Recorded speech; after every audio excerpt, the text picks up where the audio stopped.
धन्यवाद करते हैं प्रभु यीशु मसीह कि आज हम खुदावन यीशु मसीह के नाम में स्तुति करने जब जा रहे हैं तो प्रभु आपकी और मेरी जिंदगी की सारी उन बातों को खुदावन सुनता है। खुदा सुनता है क्योंकि वो आपका और मेरा परमेश्वर है। Hallelujah, thank you Jesus. आइए हम लोग दोबारा से इस गीत को जब गाते हैं तो हम अपने खुदा को आज महसूस करें, आज प्रभु यीशु मसीह को महसूस करें क्योंकि वो आपके और मेरे नजदीक है। हालेलुया, इस गीत को गाएंगे।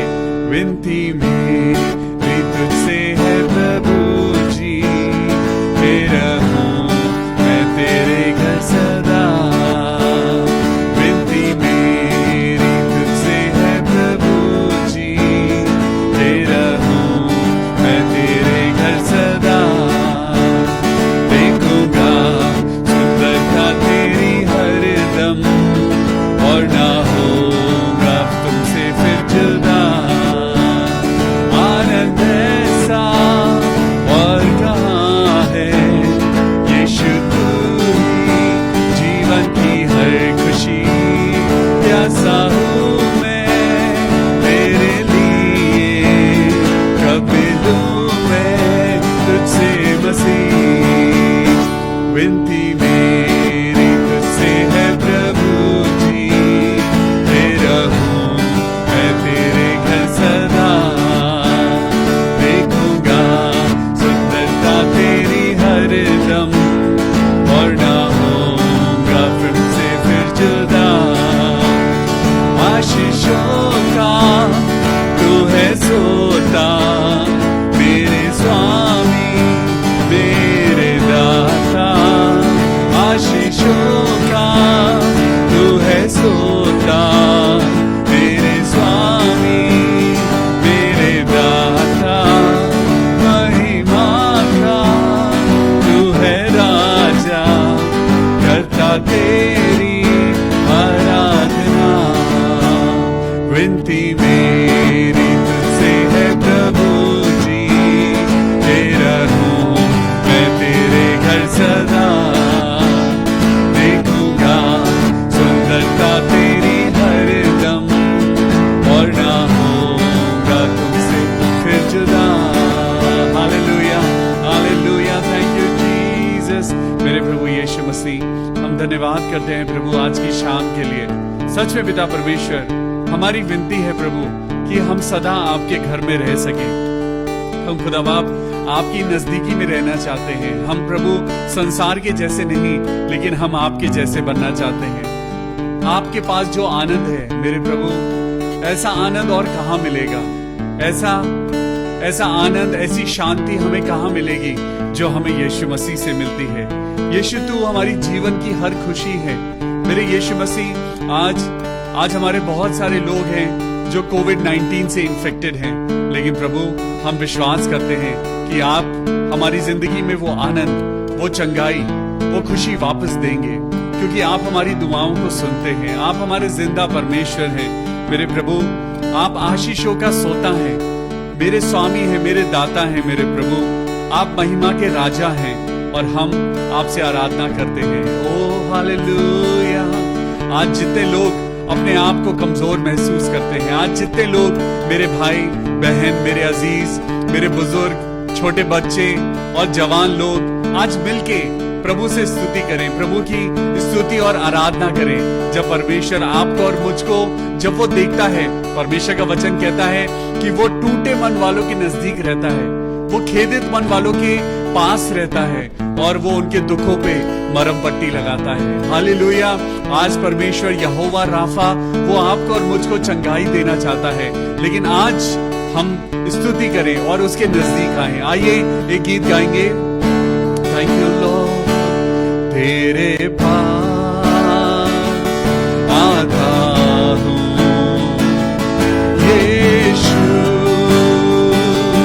तेरे पास दिल से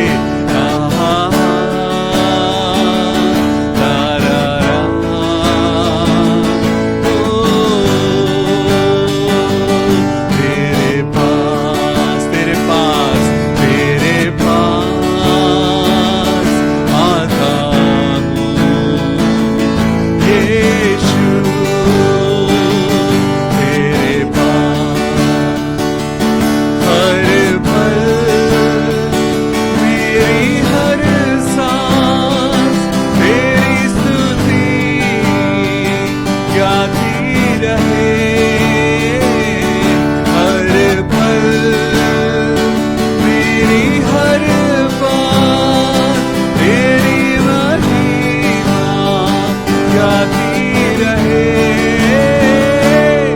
यीशुआ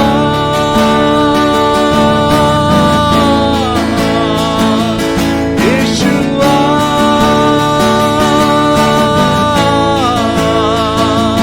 यीशुआ। दिल से पुकारिए, आज आपका परमेश्वर, आपका यीशु मसीह, आपका जिंदा खुदावन, आज वो आपकी हर एक आरज़ू को, हर एक दुआ को, हर एक प्रार्थना को आज वो कबूल करने के लिए आया है। तो आइए खुदा को पुकारिए, अपने हाथों को उठाइए, अपनी आंखों को बंद करिए। यीशुआ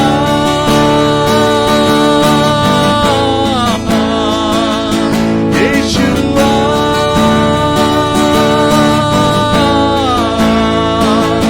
यीशुआ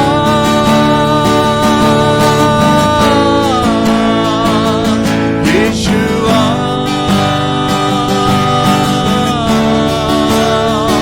ओ यीशुआ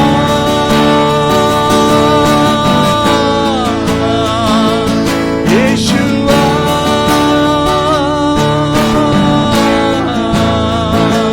यीशुआ।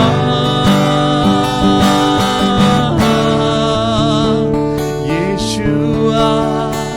आज खुदावन यीशु मसीह, हम कमजोर लोगों को छू ले मेरे पिता।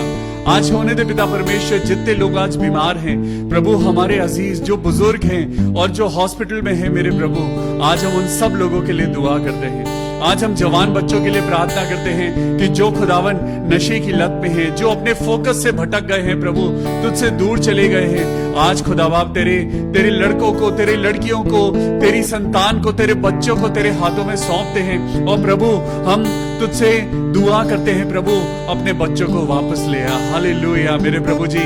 आज हम प्रार्थना करते हैं, जितने लोगों के पास नौकरी नहीं है, आज जितने लोग पिता परमेश्वर बेरोजगार हो गए हैं, जिनके घर में पिता परमेश्वर आज खाने के लिए आज पैसा नहीं है, आज प्रभु यीशु मसीह हम प्रार्थना करते हैं अपनी कलीसियाओं के लिए, अपने पास्टर्स के लिए, आज अपने वर्शिप लीडर्स के लिए प्रार्थना करते हैं मेरे प्रभु। हम प्रार्थना करते हैं मेरे पिता परमेश्वर, जितने लोग प्रभु तुझसे दुआएं मांग रहे हैं, आज अपने हाथों को उठाए हुए हैं प्रभु, उनकी दुआओं को हाँ और आमीन के साथ पूरी करना। हालेलुया।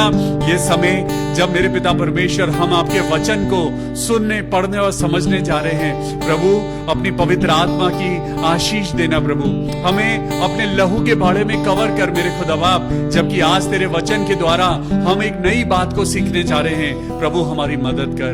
ऐ हमारे खुदा, ऐ हमारे आसमानी पिता, हम तुझसे प्रार्थना करते हैं प्रभु, हमारे साथ हो और हमारी मदद कर। ये दुआ अपने उद्धार करता, अपने प्रेमी प्रभु यीशु मसीह के नाम से मांगते हैं प्रभु, सुन और कबूल कर ले। आमीन आमीन और आमीन। हालेलुया। हम परमेश्वर का धन्यवाद करते हैं। आज फिर से प्रभु के वचन में चलते हैं और आज खुदा आपको और मुझको कुछ सिखाना चाहता है। परमेश्वर अपने वचन के द्वारा हमें रोज, वो हमारे शरीर को ही नहीं, वो हमारे मन को, वो हमारी आत्मा को एक न्यूट्रिशन देता है, ताकि रोज ब रोज जो उसकी ब्लेसिंग्स हमें मिल रही हैं, उन ब्लेसिंग्स के द्वारा, परमेश्वर के वचन के द्वारा हम मजबूत होते जाएं। हम अपनी जिंदगी में ना सिर्फ मजबूत हों, बल्कि उन कमजोर लोगों के लिए भी हम प्रार्थना करें जो आपके और मेरी जिंदगी से जुड़े हुए हैं, जो विश्वास में कमजोर हैं। हो सकता है आपके आसपास बहुत सारे ऐसे लोग हों जो गलती कर रहे हैं। आज परमेश्वर आपसे और मुझसे कहता है, वचन के द्वारा बात करो। वचन जब आपके और मेरे कानों में पड़ता है तो वो कार्य करता है। जब यीशु मसीह का वचन आपके और मेरे शरीर को टच करता है, जब वो आपके और मेरी आत्मा को टच करता है, तो वो खाली नहीं जाता, वो अपना फल उत्पन्न करने लगता है। हालेलुया। तो चलिए आइए एक बार फिर आज एक नए टॉपिक को लेके मैं आपके सामने हूं। Anchor to Christ Church Dehradun evening devotion में आपका स्वागत करता है और मैं परमेश्वर का सेवक, आपका भाई पास्टर विवियन, एक बार फिर से परमेश्वर के वचन को लेके आया हूं। तो चलिए अपनी बाइबल, अपनी डायरी, अपना पेन और अपना दिल लेके तैयार हो जाइए और मेरे साथ निकालेंगे दूसरा राजा और उसका चैप्टर 5। हालेलुया। आज दूसरा राजा और चैप्टर 5, आज इस पूरे चैप्टर को पढ़ेंगे और उससे पहले मैं आपको उसकी समरी देता हूं। मैं आपको एक छोटी स्टोरी सुनाता हूं और यहां स्टोरी में कुछ ऐसा है। मेरे साथ निकालेंगे 2 किंग्स एंड चैप्टर 5। यहां पर आराम के राजा का एक सेनापति था। मैं आपको एक स्टोरी सुना रहा हूं, ध्यान से सुनिएगा कि यहां पर क्या हुआ।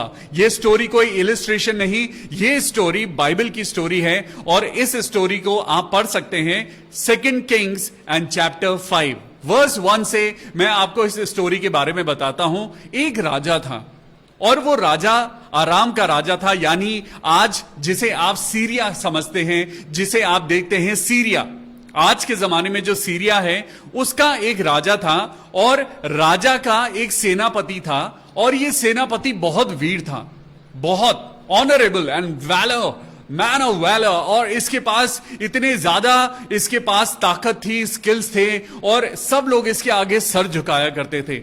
इसका सेनापति जो था, ये जो देश है, मैं आपको बताना चाहता हूं, ये देश इजरायली देश के अगेंस्ट में था। लेकिन यहां पर कुछ अद्भुत हुआ। अब ये आराम का राजा जो है, इसका एक सेनापति है और ये सेनापति बहुत स्ट्रांग है और उसका कोऑर्डिनेशन अपनी सेना के साथ बहुत अच्छा है। वो जिस लड़ाई में जाता है वो जीतता है। वो बहुत ही ब्रेव है, स्ट्रांग है और बहुत ही उसकी रेपुटेशन बहुत ज्यादा अच्छी है और वो अपने स्वामी की दृष्टि में बड़ा और प्रतिष्ठित पुरुष था। यानी जो उसका राजा था वो उसको बहुत मानता था।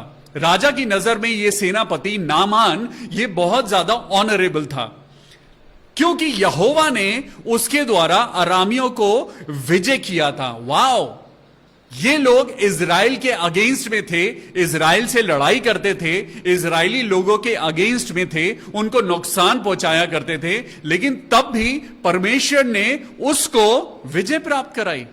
परमेश्वर, आपने ऐसा क्यों किया? आज ये बात आज आपको और मुझको कहीं और लेके ना जाए तो मैं आपको इस टॉपिक के बारे में पहले क्लियर करता हूं कि आज का जो हमारा टॉपिक है वो है ग्रीड इज वाइट। जी, आपने कभी ये बात सुनी नहीं होगी, ग्रीड इज वाइट, यानी लालच आपको सफेद बना सकता है। ये लालच जो है, ये लालच आपके मन के अंदर होता है, लेकिन ये आपकी और मेरी जिंदगी को बर्बाद कर सकता है। आज इस कहानी के द्वारा, आज इस चैप्टर के द्वारा हम इसको पढ़ेंगे और समझेंगे व्हाई ग्रीड इज वाइट।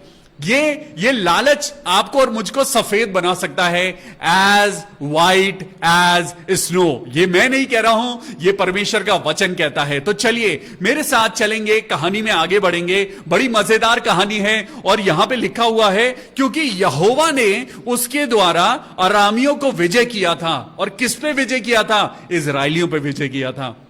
क्योंकि इजरायली लोग भटक गए थे, इजरायली लोग कमजोर हो गए थे और इसीलिए जो उसके दुश्मन थे उनको परमेश्वर विजयी कर रहा था। परमेश्वर कह रहा था जब ये लोग मेरी बात नहीं सुनते तो शैतानी चीजों को वो उनके ऊपर हावी कर रहा था। शैतान जो उसके दुश्मन थे वो इजरायली परमेश्वर की प्रजा पे वो लोग हावी हो रहे थे। अब उसके बारे में लिखा है, नामान के बारे में लिखा है, वो बड़ा शूरवीर था परंतु उसके साथ एक ऐसी चीज जुड़ी हुई थी जो अच्छी नहीं थी।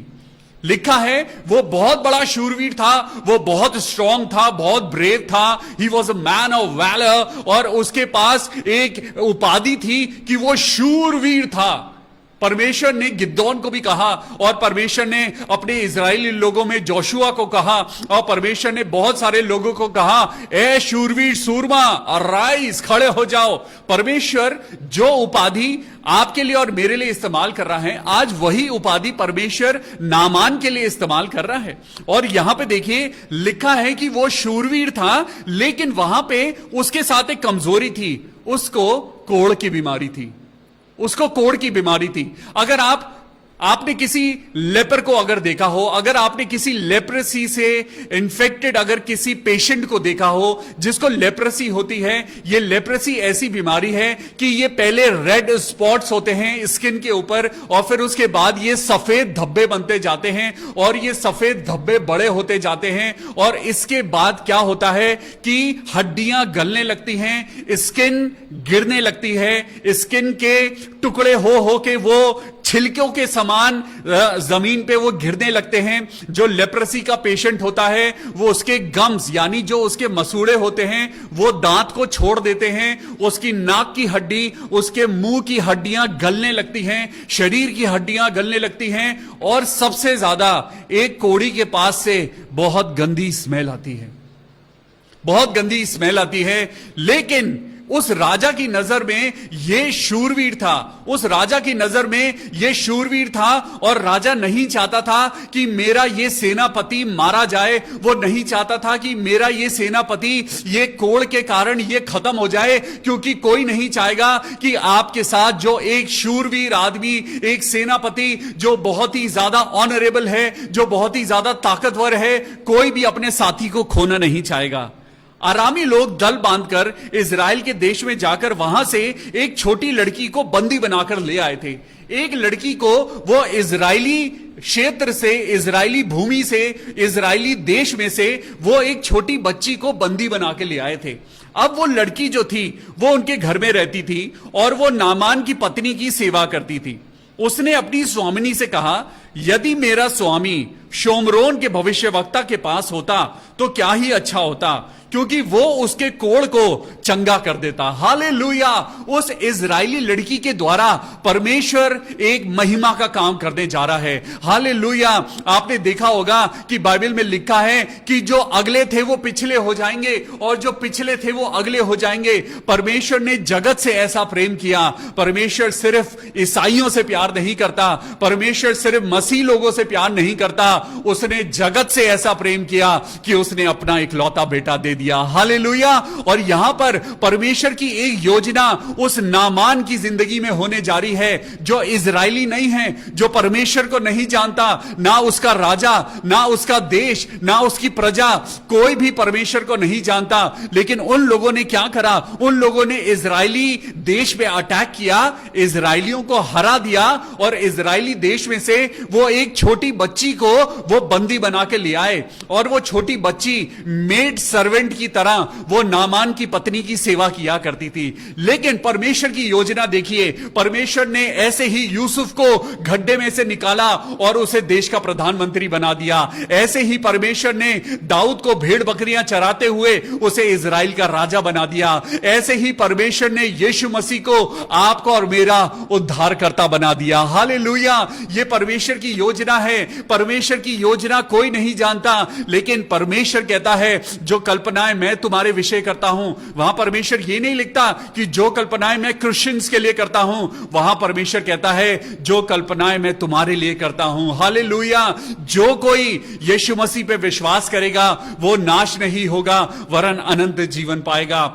जो कोई परमेश्वर के वचन पे विश्वास करेगा, जो कोई परमेश्वर से प्रार्थना करेगा, वो उद्धार पाएगा। हालेलुया! और आज यही हुआ, आज यही हुआ। परमेश्वर ने क्या बोला? परमेश्वर ने बोला कि आज परमेश्वर की उन बातों के द्वारा, आज परमेश्वर की उस बात को आज आप और मैं महसूस करें कि उस लड़की के द्वारा नामान की जिंदगी में कुछ नया होने जा रहा है। उस लड़की ने एक मैसेज दिया, उस छोटी बच्ची ने मैसेज दिया कि अगर मेरा स्वामी अगर शोमरोन में होता तो कितना अच्छा होता। शोमरोन के भविष्यवक्ता के अगर वो पास में होता तो वो उसको कोढ़ से चंगा कर देता। अब ये मैसेज नामान को पता चला। नामान की वाइफ ने नामान को बताया कि ये हमारी जो छोटी मेड सर्वेंट है ये इस तरीके से बात कर रही थी, तेरे पास एक होप है, तेरे पास एक आशा है, अरे तू बात कर, उस इजरायली देश में कुछ है, इजरायली देश में कोई ऐसा भविष्यवक्ता है जो तेरे कोढ़ को ठीक कर सकता है, तेरे पास एक आशा है। आज बहुत सारे लोग हैं जो आज यीशु मसीह को मानते नहीं, आज जो यीशु मसीह पे विश्वास नहीं करते। ऐसे ही नामान भी उस परमेश्वर यहोवा पर विश्वास नहीं करता था, लेकिन उसकी बीमारी ऐसी थी, उसकी बीमारी ऐसी थी, उसने बहुत सारे डॉक्टर्स को दिखाया था, उसके पास पैसे की कमी नहीं थी, पैसे की कमी नहीं थी, लेकिन उसकी जिंदगी में यह श्राप जुड़ा हुआ था, उसकी जिंदगी में यह बीमारी जुड़ी हुई थी जो उसको धीरे धीरे गला रही थी, यह बीमारी उसको धीरे धीरे खत्म कर रही थी।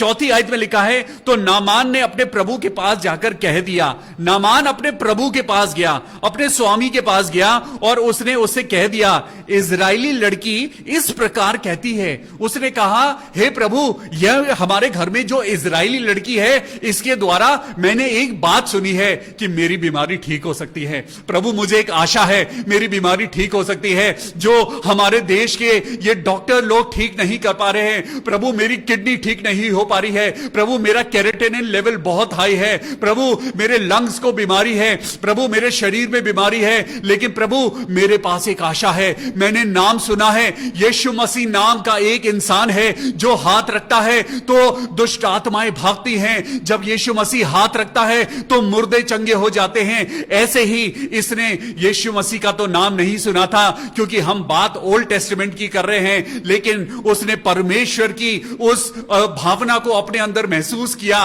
उसने उस लड़की की बात को सुना और कहा, इजरायली लड़की इस प्रकार कहती है।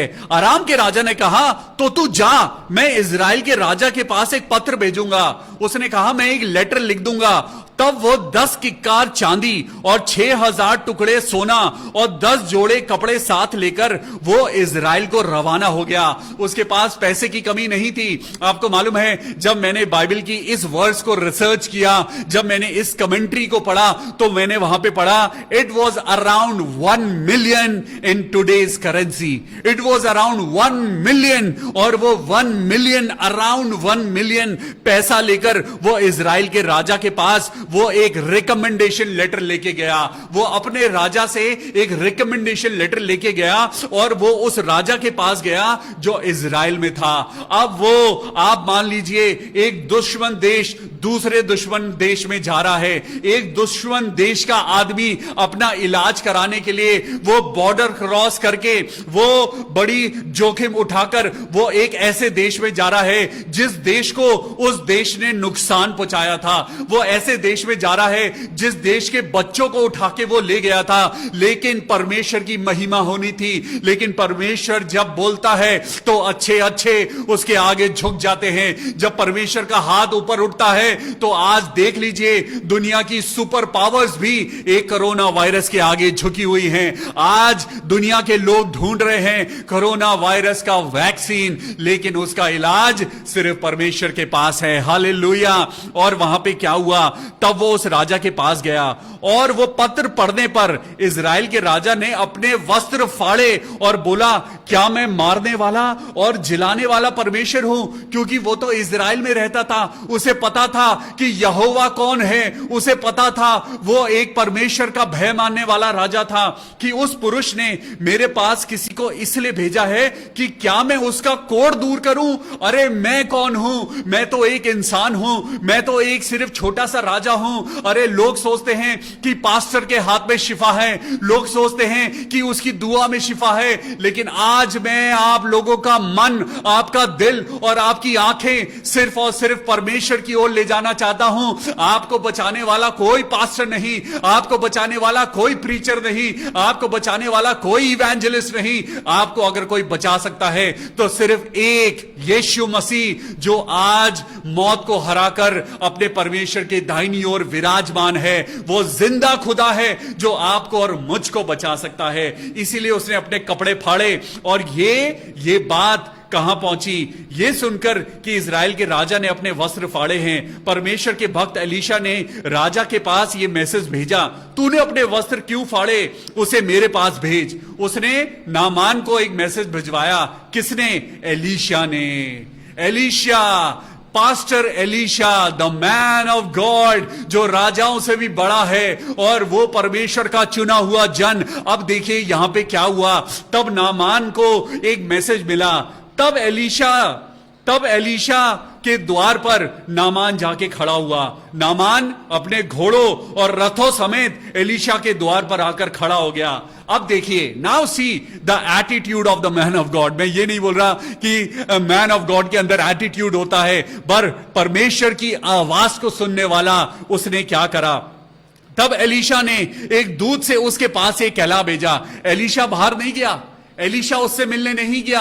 एलीशा ने सुना कि एक बहुत बड़ा सेनापति आया है, लेकिन वो उससे मिलने नहीं गया। उसने अपना दूत भेजा और उसने दूत के द्वारा, उसने अपने एक एम्बेसडर के द्वारा, उसने अपने मैसेंजर के द्वारा एक मैसेज नामान कोढ़ी को पहुंचवाया। उस नामान को, जो सेनापति भी था, जो बहुत शूरवीर था, जो बहुत वीर था, उसने एक मैसेज भेजा, जाकर यर्दन में 7 बार डुबकी लगा ले। यर्दन नदी में जा, go to the river Jordan, और वहां पे 7 बार डुबकी लगाना, तब तेरा शरीर ज्यों का त्यों हो जाएगा और तू शुद्ध हो जाएगा। लेकिन जब ये बात नामान ने सुनी, तो वो क्रोधित हो गया और वो ये कहता हुआ चला गया, वो उस रास्ते से चला गया। उसने बोला, जा एलीशा, मैं तुझसे बात नहीं करता, जा, तुझमें तो बड़ा घमंड है, मैं तुझसे बात नहीं करता। मैंने तो सोचा था कि वो मेरे पास आएगा, वो खड़ा होकर अपने परमेश्वर यहोवा से प्रार्थना करके कोढ़ के स्थान पर अपना हाथ फेरकर उस कोढ़ को दूर करेगा। क्या दमिश्क में, क्या हमारे दमिश्क में, क्या अबाना और पर्पर नदियां इजराइल के जलाशयों से उत्तम नहीं है? उसके अंदर एक घमंड था। उसको अपने देश को लेकर, अपने देश के खुदा को लेकर, अपने परमेश्वर को लेकर उसके अंदर घमंड था। उसको अपनी बातों को लेकर घमंड था। इसीलिए उसने एलीशा की बात को तुच्छ समझा, उसने एलीशा की बात को छोटा समझा। वहां पे उसने बोला, क्या हमारे देश में क्या अच्छे पॉन्ड्स नहीं है? क्या हमारे देश में अच्छी रिवर्स नहीं है? क्या हमारे देश में अच्छी नदियां नहीं है? लेकिन उसको बड़ा गुस्सा आया, इसीलिए वो क्रोध से भरा हुआ लौट कर चला गया। लेकिन उसके सेवक अच्छे थे। वो सेवक उससे कहने लगे, हे मेरे प्रभु, अगर वो तुझे कोई भारी काम कहता तो क्या तू ना करता? सुनिए वहां पे क्या हुआ। उसने कहा कि हे हमारे पिता, यदि भविष्यवक्ता तुझे कोई भारी काम करने की आज्ञा देता तो क्या तू उसे ना करता? फिर जब वो कहता है कि स्नान कर ले, अगर वो कह रहा है कि तू छोटा सा काम कर ले तो तू कर ले, क्या जा रहा है? तो उसने कहा ठीक है। तब उसने परमेश्वर के भक्त की, देखिए यहां पे वर्स 14 में लिखा है, तब उसने परमेश्वर के भक्त के वचन के अनुसार यर्दन को जाकर उसमें 7 बार डुबकी मारी और उसका शरीर छोटे लड़के का सा हो गया और वो शुद्ध हो गया। हालेलुया! आज परमेश्वर का धन्यवाद हो, परमेश्वर का धन्यवाद हो, इसलिए क्योंकि परमेश्वर की योजना थी कि वो अन्य जाति में से किसी को लेके आएगा और वो अपने आप उसको अपने ऊपर भरोसा कराएगा। आज एक लड़की के द्वारा उसको मैसेज मिला कि जा तू इजराइल जा और वहां पे एक भविष्य वक्ता है, वो तेरे लिए कुछ करेगा और तेरा कोढ़ ठीक हो जाएगा। और जब उसने परमेश्वर के भक्त की बात सुनी और जब उसने यर्दन नदी में 7 बार डुबकी लगाई, वो चंगा हो गया, उसका शरीर छोटे लड़के के समान हो गया। आज परमेश्वर कहता है, आज विश्वास के कारण, आज डुबकियां तो बहुत लोग मार रहे हैं, आज लोग बहुत सारी नदियों में जाके डुबकियां मार रहे हैं, लेकिन बात परमेश्वर के ऑनर की है, बात परमेश्वर के आवाज सुनने की है। आज परमेश्वर कह रहा है, तुम विश्वास के कारण चंगे हो जाओगे। आज आपका विश्वास कैसा है? कहीं आप परमेश्वर की बातों को तुच्छ तो नहीं समझ रहे हो? लेकिन आज हमारा टॉपिक कुछ और है। आज तो ये कहानी मैंने आपको बताई थी, ये कहानी कोढ़ पे शुरू हुई थी और कोढ़ पे खत्म होगी। ये आदमी कोढ़ से सफेद हो गया था। आज लेकिन हमारा टॉपिक है ग्रीड इज व्हाइट। अभी देखिए लालच क्या करता है। अभी तो लालच आया ही नहीं, लेकिन लालच अभी आने वाला है। जरा मेरे साथ बने रहिए। अभी देखिए लालच आज क्या करने वाला है। तब वो अपने दल बल समेत परमेश्वर के भक्त के यहां लौट आया और उसने कहा, हे प्रभु, तूने मुझे चंगा कर दिया है, अब मैंने जान लिया है। 15वीं आयत में लिखा है, उस आदमी ने जिसे परमेश्वर के नाम तक का मालूम नहीं था, वो इंसान जब उसकी जिंदगी में कोढ़ अच्छा हुआ तो वो क्या बोला? वो बोला, अब मैं जान गया हूं कि समस्त पृथ्वी में इजराइल को छोड़ और कहीं परमेश्वर नहीं है, इसलिए अब अपने दास की भेंट ग्रहण कर। उसने एलीशा को बहुत सारे गिफ्ट देने की कोशिश करे, क्योंकि वो तो 1 मिलियन लेके गया था। वो तो एलीशा को गिफ्ट देने के लिए, वो तो वहां के राजा को गिफ्ट देने के लिए लेके गया था, लेकिन एलीशा ने एक निक्का पैसा लेने से भी मना कर दिया। उसने बोला, परमेश्वर की सौगंध मैं कुछ नहीं लूंगा। उसने नामान से कहा कि यहोवा के सम्मुख में उपस्थित रहता हूं, उसके जीवन की शपथ मैं कोई भेंट ना लूंगा। और उसने उसको वापस कर दिया। उसने बोला, जा नामान, मुझे कुछ नहीं चाहिए, क्योंकि चंगा करने वाला मैं नहीं, चंगा करने वाला यहोवा है। आज वही परमेश्वर आपको और मुझको भी कहता है कि आज वो परमेश्वर पैसों से नहीं खरीदा जाता। आज परमेश्वर की चंगाई पैसों में नहीं खरीदी जाती। आज परमेश्वर को आप अपने पैसों से नहीं तोल सकते। आज परमेश्वर खुश होता है तो वो आपके विश्वास से खुश होता है। देखिए, यहां एक इंसान ने जो परमेश्वर को नहीं जानता था, परमेश्वर ने उसे चंगाई दी। और देखिए यहां पे क्या हुआ। सबसे सुंदर बात जो यहां पे हुई है वो ये समझने वाली बात है। देखिए यहां पे क्या हुआ, जब वो ठीक हो गया तो वो वापस लौट के गया। कई बार लोग चंगाई तो पा जाते हैं, लेकिन वो यीशु मसीह को भूल जाते हैं। लूका अध्याय 17 और उसकी 11वीं आयत में लिखा है, लूका चैप्टर 17 और वर्स 11 में लिखा है, वहां यीशु मसीह ने 10 कोढ़ियों को चंगा किया। 10 कोढ़ी थे जिनको यीशु मसीह ने चंगा किया था, लेकिन उन 10 कोढ़ियों में से 9 भूल गए, लेकिन एक यीशु मसीह के पास वापस आया। और यहां पे लिखा है, तब जब वो वापस आया तो यीशु मसीह ने कहा, क्या 10 शुद्ध ना हुए थे? फिर वो 9 कहां गए? अरे वो लोग कहां गए जब परमेश्वर ने आपको नौकरी दी थी? वो लोग कहां गए जब परमेश्वर ने आपको बीमारी में से निकाला? आप कहां गए जब परमेश्वर ने आपको एक्सीडेंट में से बचाया? तब आप कहां थे जब परमेश्वर ने आपकी जिंदगी में आंसुओं को पोंछा? तब आप कहां थे जब यीशु मसीह ने अपनी जिंदगी को आपके लिए और मेरे लिए कुर्बान कर दिया?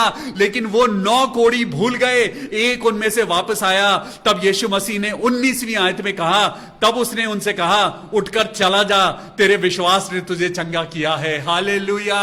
आज परमेश्वर आपको और मुझको भी यही कहता है। चलिए वापस आते हैं उस कहानी में जहां नामान कोढ़ी वापस गया और उसने एलीशा को धन्यवाद करा। आज आपको और मुझको भी धन्यवाद की वेदी, आज परमेश्वर को धन्यवाद करने की जरूरत है। और सुनिए आगे क्या हुआ। अब यहां पर एलीशा का एक चेला था जिसका नाम था गेहजी। उसके मन में लालच पैदा हो गया। उसने देखा कि एलीशा ने तो कोई गिफ्ट नहीं लिया। अरे वो सेनापति जो इतनी बड़ी बीमारी से हील हुआ है, जो इतनी बड़ी मुश्किलों से निकला, वो तुझे मिलियंस दे रहा था, वो तुझे चांदी दे रहा था, वो तुझे सोना दे रहा था, वो तुझे कपड़े दे रहा था। लेकिन अरे ये मेरा मास्टर तो बेवकूफ है। अरे इसे तो पैसा ले लेना चाहिए था। अरे इसने बेवकूफी करी, इसको इतने सारे गिफ्ट मिल रहे थे, इतना सारा कैश मिल रहा था, इतना सारा पैसा मिल रहा था, इसने पैसा ठुकरा दिया। लेकिन मैं नहीं छोड़ूंगा, मैं तो पैसा लेकर रहूंगा। और उसने अपने मन में एक बात कही और वहां से वो थोड़ी दूर चला गया था कि परमेश्वर के भक्त एलीशा का सेवक गेहजी सोचने लगा, आज आपको गेहजी नहीं बनना है। पढ़िए मेरे साथ दूसरा राजा 5वां अध्याय और 20वीं आयत में क्या लिखा है। वो थोड़ी दूर गया था कि परमेश्वर का भक्त एलीशा का सेवक गेहजी सोचने लगा, मेरे स्वामी ने तो उस अरामी नामान को ऐसे ही छोड़ दिया कि जो वो ले आया था उसको उसने ना लिया, परंतु यहोवा के जीवन की शपथ मैं उसके पीछे दौड़कर उससे कुछ ना कुछ ले लूंगा। उसने सबसे बड़ी गलत बात क्या करी?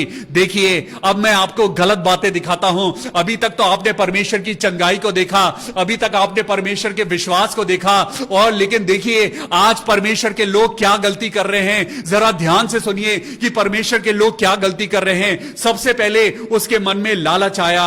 दूसरा उसने कहा कि यहोवा के जीवन की शपथ, उसने परमेश्वर की शपथ खाई, उसने परमेश्वर का नाम लेके अपनी जिंदगी में लालच को पैदा किया।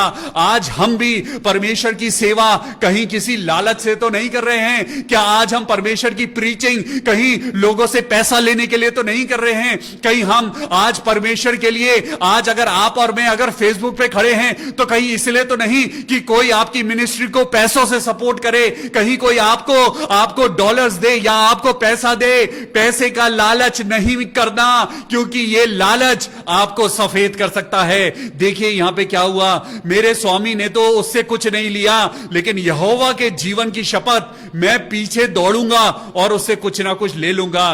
तब गेहजी नामान के पीछे दौड़ा और नामान ने उसको देखा और नामान ने उससे पूछा, अरे सब कुछ ठीक तो है? उसने अपने रथ को रोका क्योंकि वो तो वापस जा रहा था, लेकिन जब उसके पीछे पीछे लालच का एक इंसान दौड़ा चला आया तो उसने अपना रथ रोका और देखिए क्या हुआ। उसने कहा, हां सब कुछ बहुत अच्छा है, वर्स 22, परंतु मेरे स्वामी ने मुझे यह कहने को भेजा है। फिर उसने झूठ बोला। पहले उसने परमेश्वर की शपथ खाई, फिर उसने परमेश्वर के नाम से झूठ बोला। उसने कहा कि हां, मेरे स्वामी ने मुझे ये कहने को भेजा है कि एप्रेम के पहाड़ी देश से भविष्य वक्ताओं के चेले में से 2 जवान मेरे यहां अभी आए हैं, इसलिए उनके लिए 1 किक्कार चांदी दे दे, 2 जोड़े वस्त्र दे दे। और नामान तो वैसे ही खुश था, उसका कोट ठीक हो गया था, उसने कुछ नहीं पूछा और उसने उससे कहा, अरे तू 1 किक्कार मांगता है? नामान ने खुशी से कहा, ले मैं तेरे को 2 किक्कार चांदी देता हूं। और उसने अलग अलग थैलियों में बांधकर वो 2 जोड़े उसके सेवकों के लिए उस पे लाद दिए और वो वहां से चला गया। अब देखिए क्या हुआ। उसने लालच करा, उसने झूठ बोला, उसने अपने परमेश्वर का नाम झूठा लिया, उसने परमेश्वर के नाम से झूठी शपथ खाई। कहीं आज आप और मैं भी तो कहीं लालच की जिंदगी नहीं जी रहे हैं, कहीं आप और मैं तो लालच में नहीं जी रहे हैं। जरा देखिए आगे क्या हुआ। तब उसने उन वस्तुओं को उनसे लेकर अपने घर में रख दिया। उसने वो चोरी का पैसा, उसने वो लालच का पैसा, उसने वो चोरी से, वो मक्कारी से हथियाया हुआ प्रॉपर्टी वो उसने अपने घर में छुपा दी और उन मनुष्यों को विदा किया और वो चले गए। तब वो भीतर जाकर अपने स्वामी के आगे खड़ा हो गया। आप और मैं भी ऐसे ही करते हैं। हम खुदा के आगे पाप करते हैं, हम जिंदगी में झूठ बोलते हैं और चर्च में जाके हालेलुया हालेलुया करते हैं। हम भी अपनी जिंदगी में व्यभिचार करते हैं, हम भी अपनी जिंदगी में झूठ, मक्कारी, पाप, पियक्कड़पन और सारे गलत काम करते हैं और चर्च में जाके दुनिया के आगे अपने आप को बड़ा वर्षी पर दिखाते हैं, हम अपने आप को, लेकिन खुदा की नजरों से कुछ नहीं बच सकता। तब वो भीतर जाकर अपने स्वामी के सामने खड़ा हुआ। एलीशा ने उससे पूछा, ए गेजी तू कहां से आता है? हालेलुया। आज परमेश्वर आपसे और मुझसे पूछता है कि ए मेरे बेटे तू कहां से आता है? ए मेरी बेटी तू कहां से आती है? आज जरा ध्यान से सुनिए। ए गेजी तू कहां से आता है? उसने कहा, तेरा दास तो कहीं नहीं गया। उसने फिर से झूठ बोला और लिखा है, उसने उससे कहा, जब वो पुरुष इधर मुंह फेर कर तुझसे मिलने को अपने रथ पर से उतरा था, तब से पूरा हाल मुझे मालूम है। हालेलुया। आप इंसानों को झूठ बोल सकते हैं, लेकिन आप परमेश्वर को झुठला नहीं सकते। आप इंसानों की आंखों में धूल जो सकते हैं, लेकिन आप परमेश्वर को अंधा नहीं कर सकते। परमेश्वर सब जानता है। और उसने उससे कहा, क्या ये समय चांदी या वस्त्र या जैतून या दाख की बारियां, भेड़ बकरियां, गाय बैल और दास दासी लेने का है? इस कारण से नामान का कोढ़, हालेलुया, ये ग्रीड आपको सफेद बना सकती है, ये लालच आपको कोढ़ में ला सकता है। और देखिए ये कर्स है, ये ग्रीड एक कर्स है जो दूसरे में से निकलकर आपके ऊपर आ सकता है। ये 2 नंबर का पैसा, ये गलत तरीके से कमाया हुआ पैसा अगर आपके और मेरे घर में आता है तो वो कर्ज को लेके आता है। अगर आप बेईमानी से पैसा कमाते हैं तो वो बेईमानी का पैसा आपके और मेरे घर में बीमारियां लेके आता है। और देखिए यहां पर क्या हुआ, यहां पे वर्स 27 को पढ़िए और यहां पे परमेश्वर का वचन चिल्ला चिल्ला के कहता है, इस कारण से नामान का कोढ़ तुझे और तेरे वंश को सदा लगा रहेगा। हालेलुया। परमेश्वर के द्वारा वो श्राप अपनी जिंदगी में मत आने दीजिए, क्योंकि वो श्राप पीढ़ियों से पीढ़ियों तक चलता है। परमेश्वर के नाम में किया गया कोई भी गंदा काम एक पीढ़ी नहीं, लेकिन पीढ़ी दर पीढ़ी चलता है। अगर आज आपकी बीमारियां नहीं छूट रही हैं, अगर आज आपकी जिंदगी में से कलेश नहीं जा रहा है, अगर आज आपकी जिंदगी में से वो पाप नहीं गुजर रहे हैं, अगर आपकी जिंदगी में वो चीजें आपको छोड़ के नहीं जा रही जो आपको रुला रही हैं, इसका मतलब आपको माफी मांगने की जरूरत है। और यहां पे लिखा है, इस कारण से नामान का कोढ़ तुझे और तेरे वंश को सदा लगा रहेगा। और तब पढ़िए आगे क्या लिखा है, तब वो हिम जैसा श्वेत कोड़ी होकर उसके सामने से चला गया। Hallelujah. He became as white as snow. Oh my God, hallelujah. आज हमें माफी मांगने की जरूरत है। आज खुदा कहता है, बेईमानी से कमाया हुआ पैसा आपको कोड़ ला सकता है। बेईमानी से कमाई हुई वो सारी आपके अंदर भावनाएं आपको बीमार कर सकती हैं। बहुत सारे ऐसे लोग हैं जो अभी तक अपने कर्ज को नहीं समझ पाए हैं। बहुत सारे लोग हैं जिनके परिवार के ऊपर श्राप है, वो नहीं समझ पाए हैं। लेकिन आज परमेश्वर के वचन के द्वारा आज मैं आपको बताना चाहता हूं, उस अन्य जाति नामान ने परमेश्वर को ग्रहण किया, लेकिन एक गेहजी जो इजरायली परमेश्वर को जानता था, उसने लालच में वो कोड़ जो नामान के ऊपर था, वो कोड़ उसने अपने ऊपर ले लिया। ओ हालेलुया। आज परमेश्वर का वचन आपको और मुझको चिता रहा है, अपनी जिंदगी में खुदा से माफी मांगो। अगर बेईमानी से पैसा कमाया है तो खुदा से कहो, खुदा मुझे माफ करे। परमेश्वर के वचन के सुने जाने और पढ़े जाने पर आशीष हो। हालेलुया। आज पिता आपसे और मुझसे कहता है, माफी मांगो, क्योंकि परमेश्वर का दिन नजदीक है। आइए हम प्रार्थना करेंगे, ज्योत्सना मसीह के लिए प्रार्थना करें। Grid is white. ये लालच आपको और मुझको, आपने देखा कैसे सफेद बनाता है, वो कोड़ जैसा सफेद बना सकता है।